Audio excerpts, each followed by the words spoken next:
This is a message from our sponsor. I'd like to introduce you to Publica by IAS, the award-winning CTV ad server trusted by some of the biggest streaming services and smart TV manufacturers globally.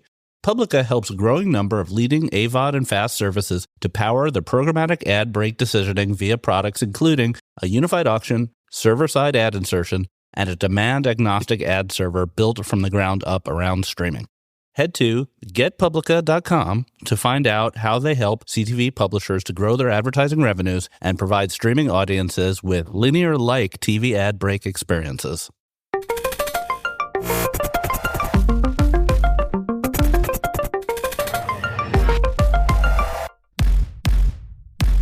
Welcome to the Marketecture podcast. I'm Ari Paparo. I am joined today by Eric Franchi, James Borow, and Daniel Druger from Market, as well as the excellent podcast Taking Inventory about retail media, advertising, and a whole bunch of stuff around social monetization and other interesting stuff. I'm really excited to have them here.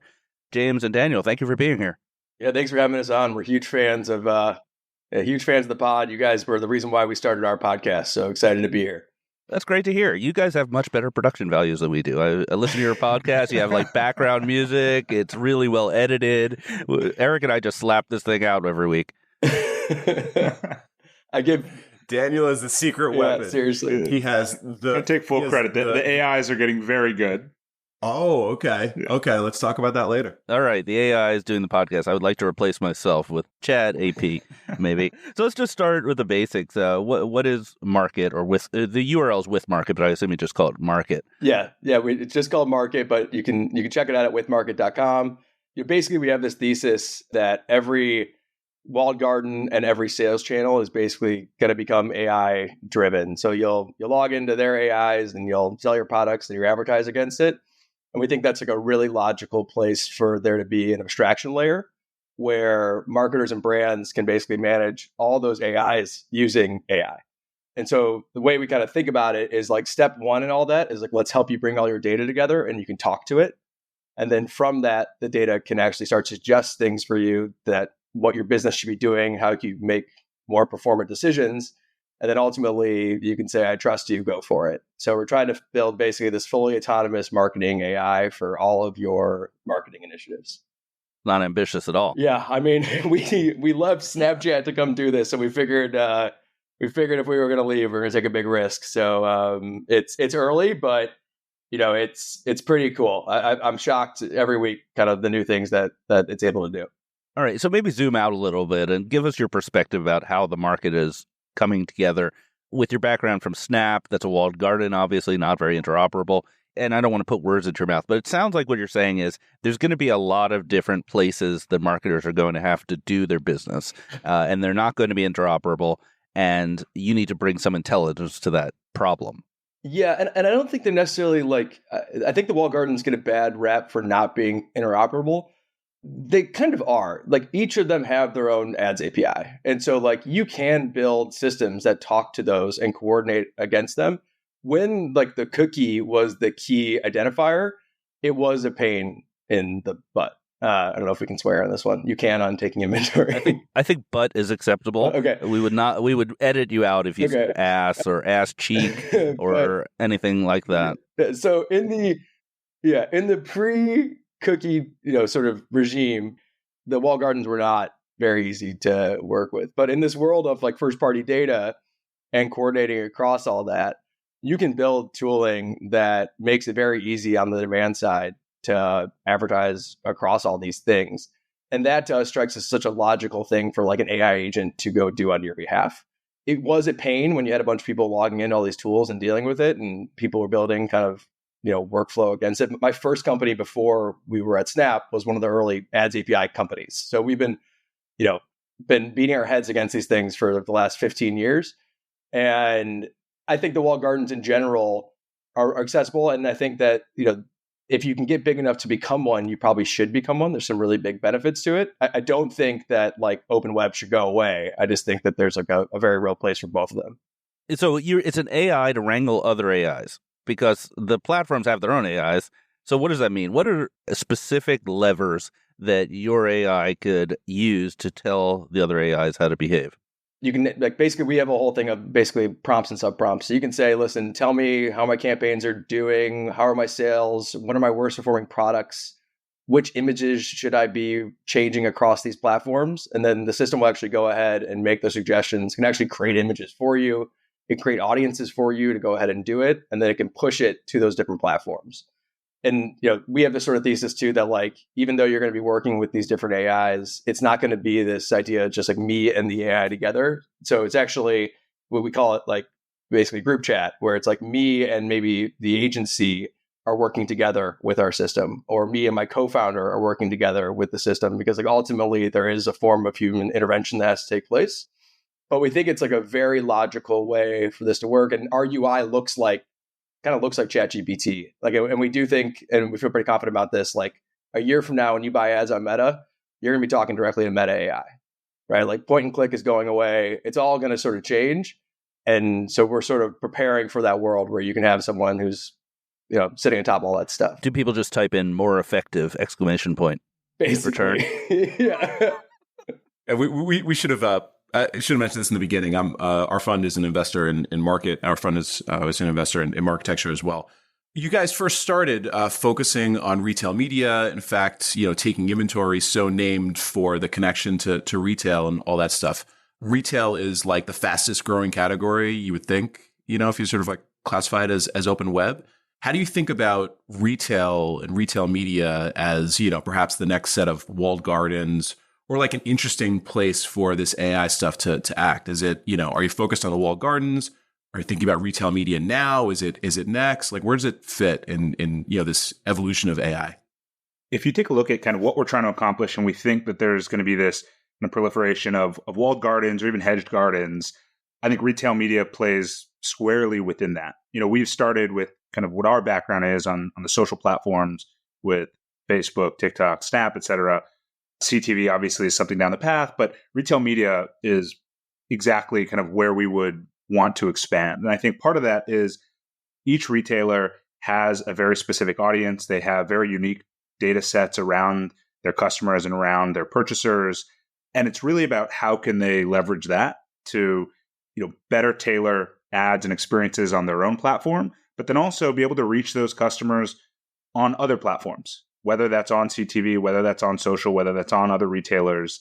It's really leveraging kind of their greatest asset, which is their kind of customer data and purchase behavior. And, I think we'll talk about it a little later, but I think as we look at ads and kind of purchasing and purchase behavior being kind of the new frontier of customer data, right?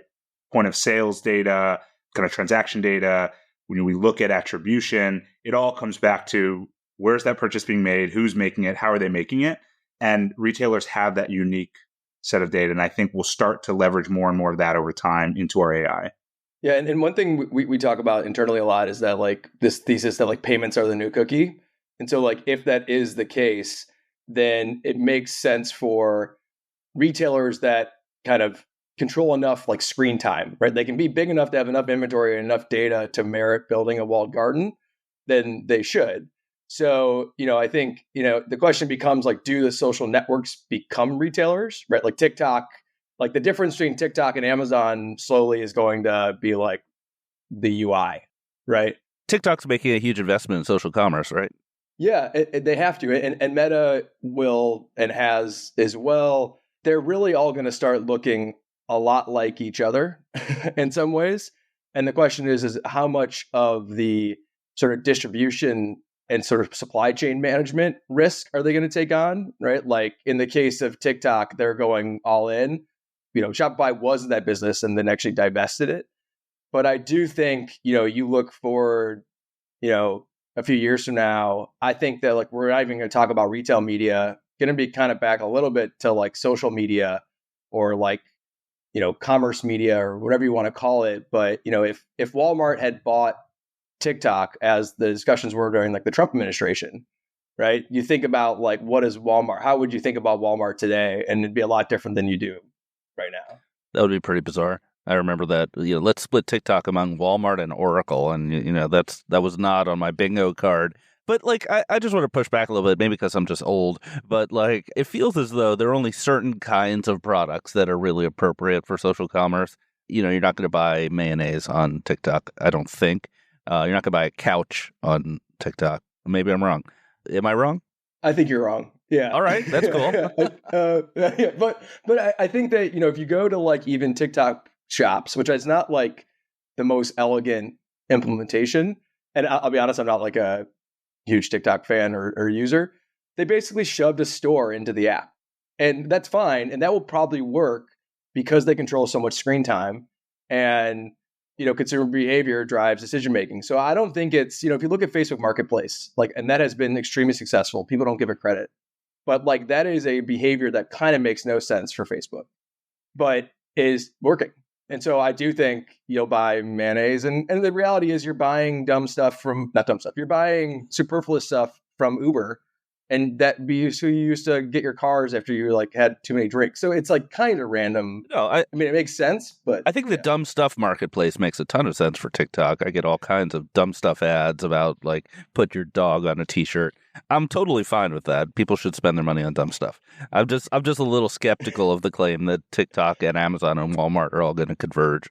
Are you buying couches there on any of them yet? I mean, they have to just go, they have their own kind of upmarket problem in some ways. So maybe that stays in the same way in commerce. Like maybe there'll always be open web inventory. Maybe there'll always be this premium commerce inventory that is like outside of these walled gardens, but it will make up a, relatively speaking, really small percentage of sales. And I do think too, I mean, we're starting to see where there are gaps in kind of data sharing or that idea of payments as the new cookies. I mean, Roku's a great example, right? They're cutting partnerships with a ton of these retailers to combine that data and to understand downstream events. And so I think where, to your example, I'm not buying mayonnaise directly on TikTok, but if I see a Hellman's ad and it's through Instacart and then I have Instacart on my app and I purchase it and my credit cards are linked because I have it both on TikTok and Instacart and that data is being shared, then there's a pretty good signal that I had exposure to that ad. I mean, we're going then back to kind of older media mix modeling or kind of measurement models, but I saw that ad, I had exposure, my credit cards are linked, I purchased it on Instacart, right? And so I think there are, it's not a perfect corollary, but there is, we're seeing good examples of that in the market today. And I think Roku is a leader in that. So you guys are building this really fast. As an investor, I've sort of had the benefit to watch you build this, faster than I think anything I've seen in a long time. AI is moving really fast. We'll probably talk about the Google Gemini announcement later on. How are you staying on top of this stuff? Because some of the things that you're saying, I think, for our traditional ad tech listener, if we rewind it, you saying that you think that everything is just going to be like, push a button, set it, forget it, automated buying, and, everything is sort of like removing the human element. A, I think that's shocking and scary. And B, I think people are not in the middle of this like you guys are. How are you learning? Where are you getting the information? How are you making this part of the business so quickly? Yeah, I think there's a few parts. So one is, even though we are building, an AI platform, like we are honest with ourselves that like we are not building the actual AI, right? So like the actual AI is like to build an LLM or to build these models requires like $5 billion. And so like we aren't even trying to play that game. What we basically are saying is let's try to make sure we know everything that's going on. We understand like the best models out there and to start thinking about models almost like they're apps. So if you got to like step back a little bit and think about what we're trying to do, it almost is like a second coming of like the marketing clouds, right? Like the marketing clouds are a bunch of different apps that you were working within. We're just saying like there's going to be all these different models that are right for your job and we can help a business take advantage of them. And so I think that's one part that, we've been really focused on. And like, we're just intellectually, I think also just really curious about it. And then the other thing is I do think we kind of have the perspective a little bit that like, we're still at an ad platform. And so we sort of think about it like, if we were at Snap, how would we build this thing? And if you look at, and listen, Snap's got its problems, but like, relatively speaking, I think we did a really good job. And, them and businesses like Meta, the way those systems work is they're objective-based buying models. And so like when you build an ad campaign on Snapchat or Facebook, like you are basically putting in a prompt. You're saying, give me app installs, give me video views, right? Now, people didn't think of them like they were prompts because like that wasn't the thing in the vernacular. But that's like how we've always built tools and systems. So I think to some extent, that's where like we're like, of course, this will work this way. It's just going to be complicated because it's across a bunch of different sort of modalities. So I think that's where at least it's less scary to us just kind of having that point of view. In that context, if we're moving to a world where every platform is effectively PMAX, where it's like, just give us what you want and we'll make it happen, doesn't the outcomes end up becoming a power law curve where basically Google and Meta that have the most data just do vastly better than number 3, number 4, number 5 on that list? Yeah, it's the same thing with like, it's why that it's such a logical incentive for them to become walled gardens. Right now, that may mean that consumers get better results. Like, that doesn't have to be a bad thing. Now, there is like a natural limit to scale, right? And like that's our bet, which is like if you are a SMB, I think you're just using Facebook and Google and calling it a day for a very, very long time. If you are a brand that is scaling, that is selling a bunch of different places, right? And that's the other thing you have to remember is that the market power of the walled gardens is being decreased because of commerce. And so in that case, you just think of it like, if you want to be a really good TikTok advertiser, you have to sell on TikTok. If you want to be a good Meta advertiser, you have to sell on Meta, right? So they're holding you hostage.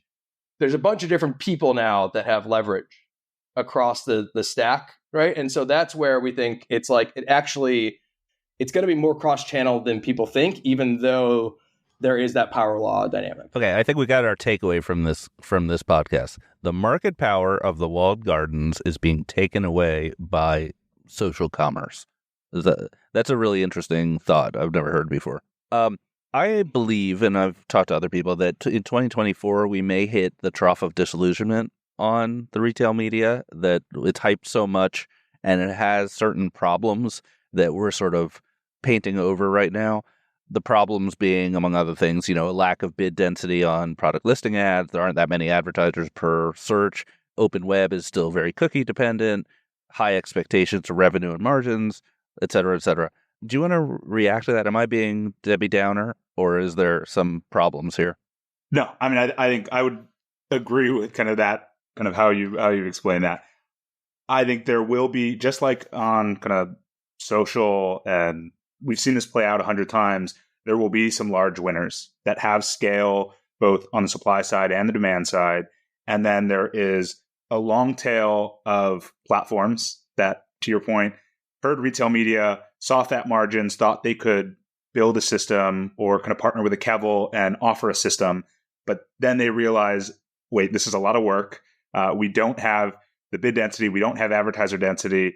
And actually, advertisers are getting burned out because there's 1,000 channels they can go to called retail media. And so I think we'll start to see a separation of retailers that have very strong retail media platforms, just like we saw in social, where Facebook and Google scooped up the majority of spend. We'll see maybe a few others beyond just Amazon and Walmart, but a handful that own that space. And I think what people don't realize, and I'm going to go off a little tangent, but I think what people don't realize is Amazon is the biggest kind of retail marketplace, if we want to categorize it that way, and they own 60% of the market. Walmart is a behemoth. They own 3% of the market. The gap between Amazon, Walmart, and then Walmart and everyone else is incredible. And so for somebody to think that they can come in and try to even get 1% or 0.5%, the challenge there and the uphill battle that they're going to face, it is astronomical. And so I think we're going to have to start to see that long tail of retailers either try to partner, they're going to go to ad networks, they're going to try to do something else that they don't have to manage, that it's revenue on top of their core business, and it's additional revenue for their shareholders, for kind of their investors, for their owners, but it's not meaningful to the business. And I think that's what we're going to start to see. And to your point, like, people are going to realize, like, this is not a standalone business for a retailer doing $10 million a year.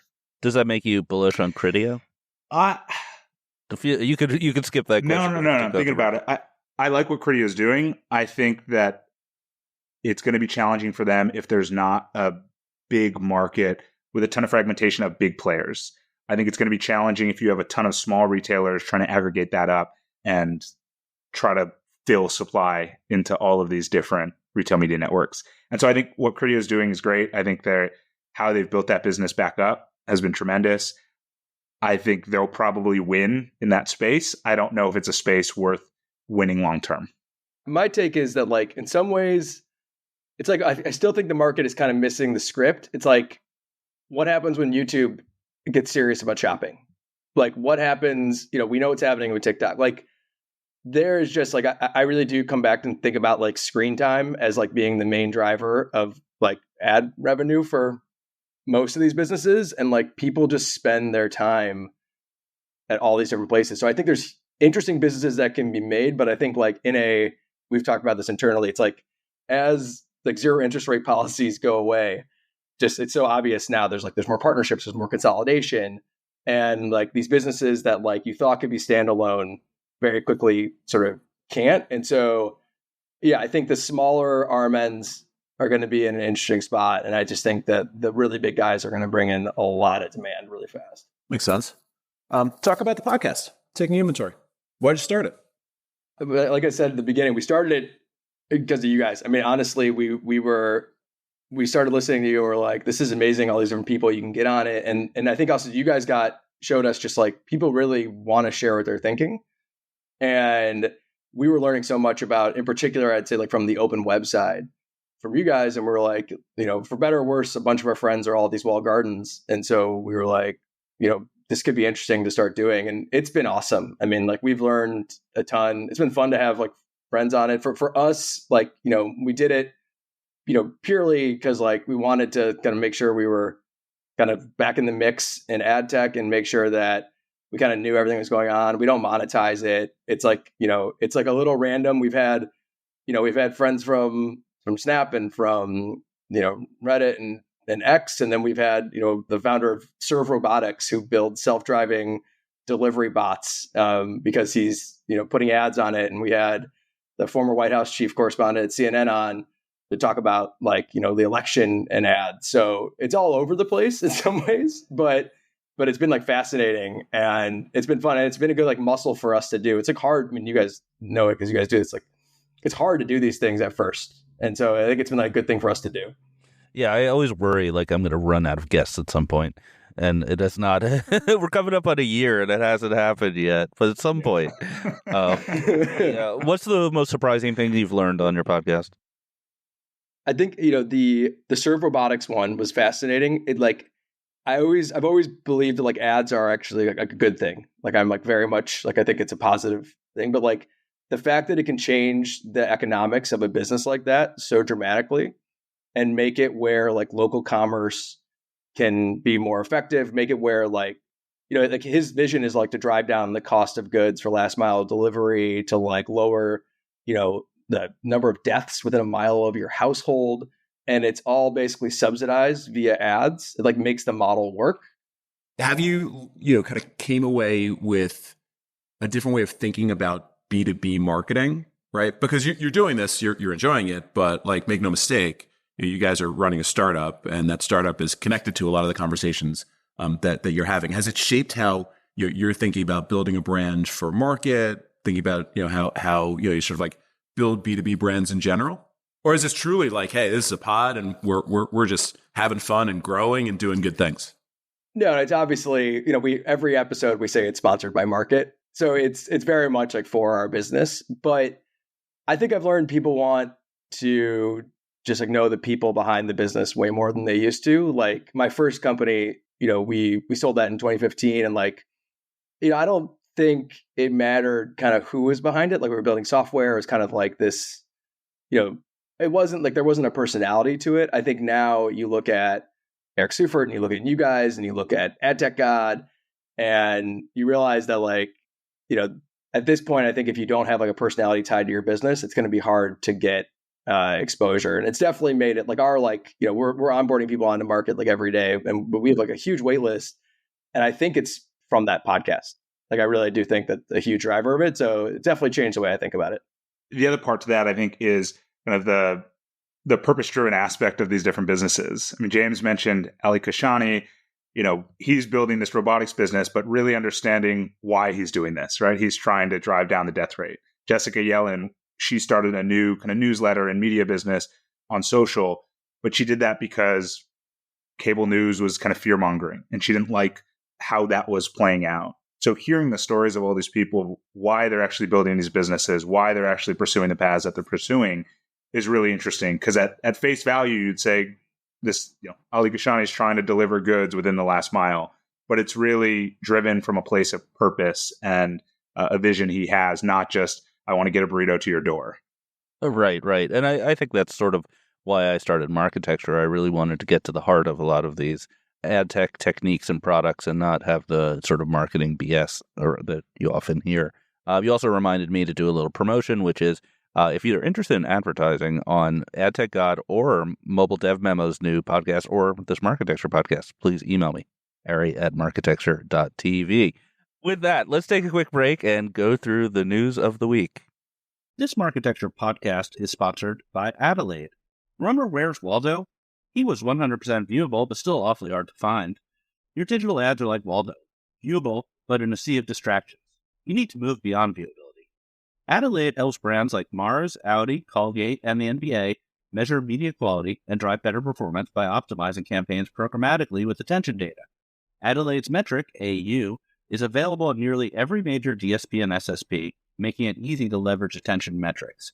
Get a free Waldo was viewable t-shirt at adelaidemetrics.com/Waldo. All right, we're back. So we published last Thursday, and it was just a little bit too early for what we're calling the GFY heard around the world. So that is everyone's favorite industrialist, anti-Semite, alleged Elon Musk telling the advertisers to GFY, and we will keep it that way so that we don't have to check off the not safe for children box on YouTube. So, yeah, you guys, worked at Snap, so I think you have some perspective on this. Like, is this a good idea to tell your advertisers that? Obviously, the delivery probably could have used some more nuance. But I do think the thing that we were focused on at Snap, and again, we didn't do it perfectly, but we learned this a lot when we worked with Facebook at our first business, is that you have to build products for economically rational advertisers if you're going to be at that scale. And what that means is that the tail and the torso is kind of everything, right? Now you can, because they need to be rational, just given in terms of their businesses. And that's also how you build a real auction and how you can deliver value, right? Because you have signal of I'm actually delivering here. And so I think the way he said it was wrong, but I've tweeted this to him probably weekly, he's not responded, but they need to build a SMB self-service business right now. Forget about the big guys, forget about the agencies. Right now that auction has all this funky stuff going on in it. And they want to be a payments business. Payments and SMBs and ad tech play really well together. You can do a bunch of interesting things in terms of subsidizing costs for them, giving them better payment terms. They have a hand to play that is at Snap, we would have died for. Because the fact of the matter is, if you can marry a lack of concern around pure brand safety and volume with economically rational advertisers, you can deliver really good results. And again, Ari, what I'm saying there basically is SMBs may not really care where their ads are next to. They just care if they work. Right. The shotgun filled with crap and shoot it at the consumers. But just from a pure business strategy standpoint, start there and then bifurcate your inventory. And you see that happening everywhere. There's a reason why there's premium channels. Snapchat has Discover. Reddit has different subreddits that are inside their basically brand safety placement. Almost every walled garden has 2 tiers of inventory. Whether people know that or not, I'm not sure. So I agree. There was some reporting that Linda and Elon were focusing on the SMB opportunity.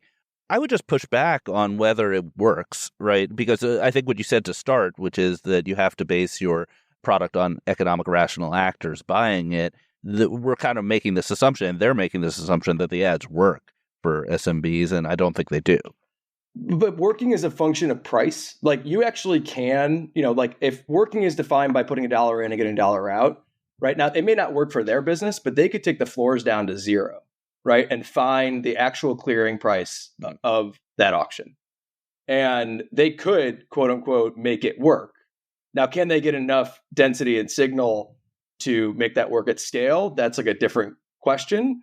But I think they could. I don't think they've ever tried. In like the 10 years I've worked with Twitter, like they were never serious about it. But I have a bunch of friends from Twitter and I love them, but like they got kind of addicted to the brand ad dollars, and those dollars steal impressions from the DR impressions. Yeah, obviously they have great partnerships with the NFL, the NBA. You see some really high premium video ads, and that's great high margin. Yeah, it's just a hellscape, and it always has been. At some point, like it's ironic that like someone like a Twitter or Reddit would try to build brand safety ad businesses first. I think you probably would, and at Snap, for what it's worth, we kind of recognize that like Snap, it was used by teens for all types of things, and so like we were like, listen, if you're a brand, you want to advertise, we're going to put you in this place we know is safe, and it's called Discover. And I think Twitter has that opportunity, X does, where the Discover tab or the Search tab could be very safe and have all the sports and things like that, and the main tab, the feed, could be the shotgun filled with garbage. There's two theories. The theory number one is they have accepted this, what James what walked us through as the future of Twitter, and they will build or buy their way into it. Theory number two is this was intentional to try to create a lot of chaos, knock down the valuation, and like renegotiate with creditors. What's your guys' take? It feels like there's an easier way to kind of renegotiate with creditors than marginalizing some of your biggest advertisers. Now, maybe it serves both purposes, but that being kind of the primary, I don't know that I buy that. But I mean, he's a brilliant guy, so maybe he's playing 3D chess, and I'm playing checkers over here. I don't know. He's got this stew of like Botox, Ozempic, and ketamine that's not doing him well. I think someone explained to him, build a Facebook-style ads business, and let's go. And I don't want to be critical of Linda, but she's not really got the background to do that. Like, if you wanted to build a very algorithmic-based, small business-friendly system, you would recruit people like you guys or people who had been at Google or Facebook and building stuff like that in commercial roles, whereas Linda's really a big brand person. I would say the only thing I would add to that is that, like, and again, we only can take from like our experience, but what we found at Snap, again, small sample size, but like we were, as a product and engineering org, very committed to this sort of self-service, economically rational business. But then they did also bring in Jeff Lucas, who I like love, who was the head of sales at Viacom, and he basically was like, listen, big brands, we're going to have a place for you. It's going to be safe. We understand your concerns, and I'm making sure the product team is listening. And that worked really well.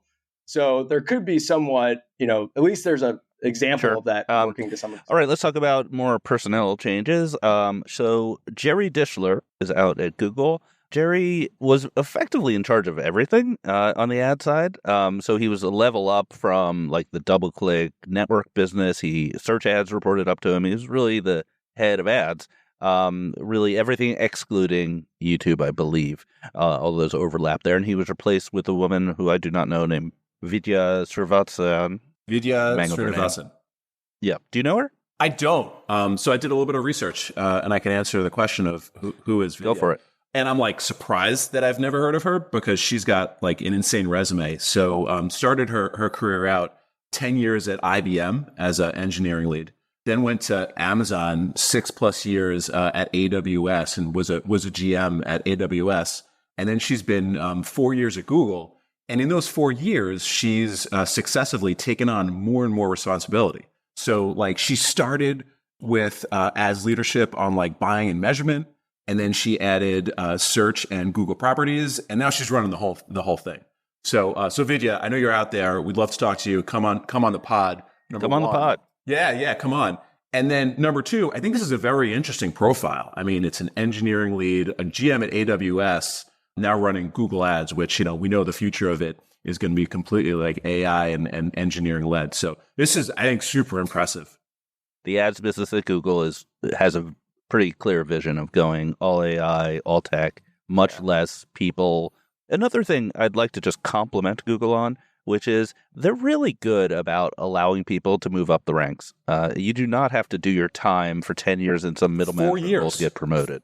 Sridhar, he was a product manager. Yeah, right? Exactly. If you excel, they will give you more and more responsibilities and pretty damn quickly. 4 years. She started, and then now she's running the whole thing. Like, wow. Yeah. So come on the pod. And we know our friends like Sean Downey, who's now in charge of all of Americas, Neil Mohan, who's now the CEO of YouTube. These folks have had amazing careers inside Google, so it's a good compliment to the way they manage talent. Yeah. Speaking of, did you guys see the video mic drop on Google Gemini yesterday? Yeah. I watched it. Oh my God. A few times. The fact that it seemed to weave so elegantly, text, video, audio, and it was so aware. Like, I don't know if you saw that one example where it solved that puzzle, the little cat puzzle. And to me, it felt like, and I use ChatGPT for kind of everything at this point. Like, I use it a ton. And this seemed like it was like levels more advanced, like in terms of its ability to understand the surroundings and to like problem solve versus just like do visual identification. I don't know if you got that same takeaway. I did. Yeah, I was blown away. I recommend everybody watch the full 6-minute video because there's different examples of, what it can do. And, like obviously my mind goes, immediately to like, what are the marketing use cases? And, like basically anything you can imagine from a marketing perspective, whether it's like your website, your materials, your creative, like being able to understand all that stuff. And then like, you use the tools to produce it and optimize it immediately. It was pretty mind blowing if you start to go down that journey of what this can do. It kind of also gives like context into some of those leadership changes. Because if you think about, they bought Looker, and you think about like taking, BI tools and turning it into ad tools, right? Using something like Gemini, to some extent, it's kind of a lot of things we're trying to play with, like from a cross-platform standpoint. But, that model I think will be incredibly effective. Now, I do think, again, like, it's just going to be, instead of ads APIs, it's going to be like AI APIs, right? Like we've just sort of moved the problem, but the problem at least will be like simpler to address, more effective. So there was a new ANA report, and I'm going to read a bit of what the U of Digital newsletter said about it because they said it so well. I didn't feel like rephrasing what they said. You should all subscribe to U of Digital. They have a free newsletter. So effectively, the ANA explored how advertisers could recoup a quarter of their media spends. Brands could save $22 billion by consolidating their buys, retooling their PMP approach, etc. It also found that 36% of every dollar spent through a DSP effectively makes it to the consumer. The rest goes to SSPs, DSPs, MFAs, and non-measurable traffic. And I think some of their recommendations, one of the interesting recommendations, which is a little bit wacky, is to reconsider PMPs. Many advertisers choose PMPs over exchanges, but some PMPs are problematic and include MFAs on a blended basis, more or less. I'm paraphrasing. So this seems like the same sort of story we've been hearing over and over again. I'm not really sure there's much new here. I'm just happy they didn't use the phrase ad tech tax, which I find repulsive.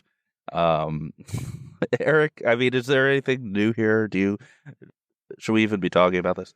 Yeah, I think the what they highlighted around the PMPs is interesting. So it seems like fraud and bad practices have moved to where the money is, which is PMPs. But the rest of the findings I think are pretty consistent with what Chris from Jounce and others that have come on the pod over the course of the past year have talked about, which is you need to be like very focused on, inclusion lists. You need to be like super focused on SPO, less partners, more trusted partners. I think it's all the same themes that we've been hearing over the course of the past year, but it validates it. And that's a heck of a lot of money that is potentially just like, frankly, up for grabs. If you look at it from a glass half full perspective, hygiene. I had drinks with an executive in our industry who everyone knows, but I won't say who it is. And he told me the most interesting thing I've heard in a while, which is that the move to transparent fees is reversing because of header bidding, and that some of the major SSPs are actually removing take rates from their contracts because from a publisher's perspective, they just want the highest bid. They don't really care what percentage you're taking. And that's a big reversal of the historical trend of removing all the extra fees. That kind of, I was like, what? Is that true? But it sort of makes sense, but it just blew my mind. So I guess the last thing on my list to cover, I have two. I have one bonus one, but there are some reports that MediaPost reported, and I think it was reported in some other places, that MediaLink, the consulting company, may be interested in buying Cannes Lions from Essential. Essential recently divested a whole bunch of their businesses, and Cannes Lion is another one of their big ones. And I think it's kind of inside baseball, but it's interesting. And also, there's this sort of question: can a consulting company run an award show, or would they just give all the awards to themselves and their clients? I don't know. It's like I guess I'm going to ask you guys, James and Daniel. Like, is there anything further away from your life in AI and these walled gardens than award shows? Do you even know what I'm talking about? Yes, we would. Yeah, Daniel, you can answer it. Yes, we know exactly what these are.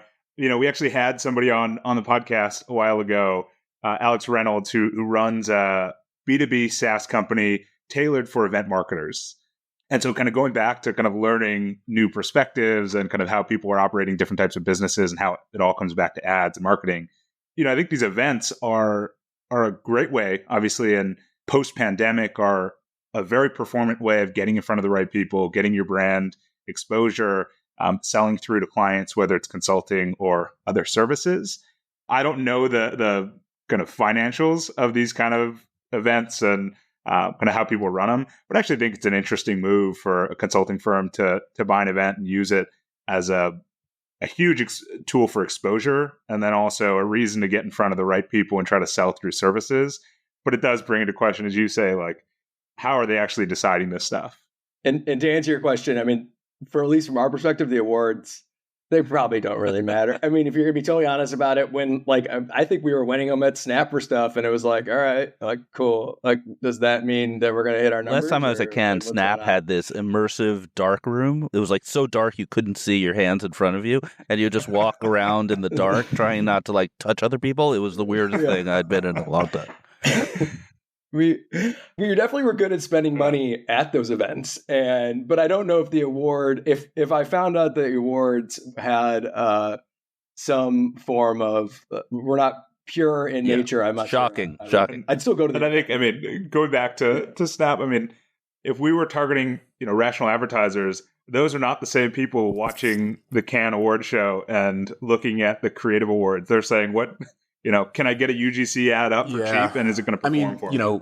Can yes, it's sort of you think about it about the awards and the work, but I mean it's really about the media dollars that subsidize the entire thing.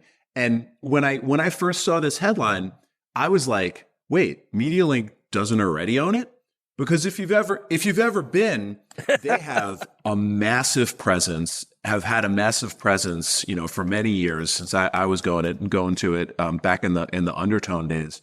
It's sort of like vertically integrated if they can pull it off. Thing one, and I think thing two, it's interesting to consider, a boondoggle like Cannes, which costs like I don't know what it is per head if you're coming from the East Coast, let alone the West Coast, but you're talking like 5 figures to send a person there, like with plane accommodations, like all of that stuff in an age where, what you guys are working on with market and everything else is like really starting to disrupt the people thing.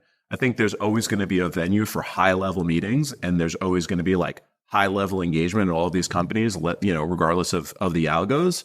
But it was pretty neat to think about it from the perspective of AI, but then also to think about like MediaLink, they kind of already own it. So just like literally own it rather than figuratively own it.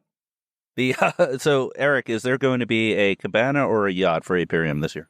No comment. Definitely not a yacht. Definitely not a yacht. No, we'll never do a yacht. We'll never do it. Maybe listeners can help clarify. Someone told me that this year Cannes is going to be pretty disruptive because they're redoing the pier and there may not be any yachts. I heard the same. That's going to really cut back. You might have heard it from me, though, and I might just be spreading falsehoods. No, I heard it from the same guy, I think. Okay. We both have a guy. Okay, so finally, I'd like to bring attention to my favorite subject, which is the update on Kubian from last week, which I know everyone cares about. So there was an SEC filing that the Adomni Kubian merger is officially off. Sad trombone. We are now on Kubian Death Watch, and we'll dutifully report when it stops existing. I know you guys don't know what I'm talking about. That's fine. Listen to last week's episode. Has anybody reached out to you from the company, Ari? Well, no, but the last time, a couple years ago, when I went on my Kubian rant, they sent a nice note to the sales guy at Beeswax who was trying to sell them a bidder that was like, hey, we'll no longer be speaking to you. So I know how to make friends and influence people, as they say. All right. So this was an awesome episode. James and Daniel, thank you so much for being here. If you want to hear more from them, you should listen to Taking Inventory everywhere podcasts are found. Thanks for being here. Thanks for having us on. Thank you for subscribing to Marketecture. New interviews are added every week at marketecture.tv and your favorite podcasting app.